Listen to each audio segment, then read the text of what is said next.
BKU नेता राकेश टिकैत की पोल खुल गई कि उनका एजेंडा क्या है। राकेश टिकैत का एक ही काम है कि कैसे बीजेपी के खिलाफ एजेंट चलाकर लोगों को गुमराह करो और अपनी राजनीति चमकाओ। इस देश में कुछ नेता ऐसे हैं जिनकी कथनी और करनी में बहुत फर्क होता है। वह एक तरह के छलावे की तरह होते हैं। वह दिखाते कुछ और हैं, कहते कुछ और हैं और करते कुछ और हैं।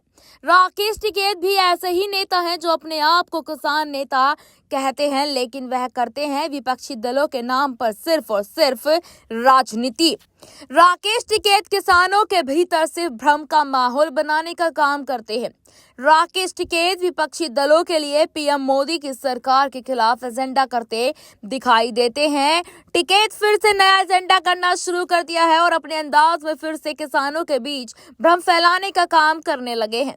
किस मुद्दे पर भ्रम फैलाने की कोशिश कर रहे हैं, आइए आपको बताते हैं।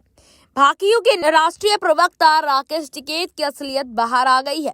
एक बार फिर राकेश टिकैत एक्सपोज हो गए हैं।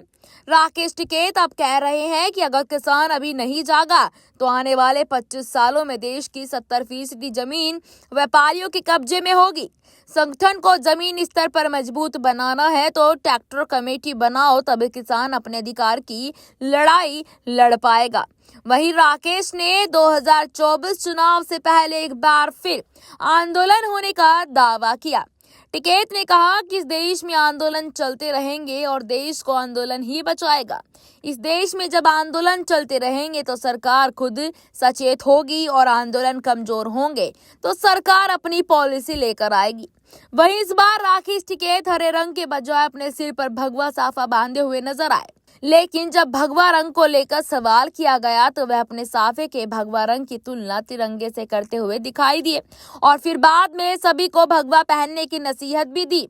इसके अलावा राकेश टिकैत ने ये भी कहा कि बिहार सरकार ने राज्य में किसानों के हित में मंडियां स्थापित नहीं की तो बीकेयू बिहार में 10 दिसंबर से बड़ा आंदोलन खड़ा करेगी। वहीं किसानों को मिलने वाली सम्मान निधि पर तंज कसते हुए राकेश टिकैत ने कहा कि तेलंगाना में किसान को प्रति एकड़ 10,000 रुपए मिलते हैं और उत्तर प्रदेश में 6,000 रुपए।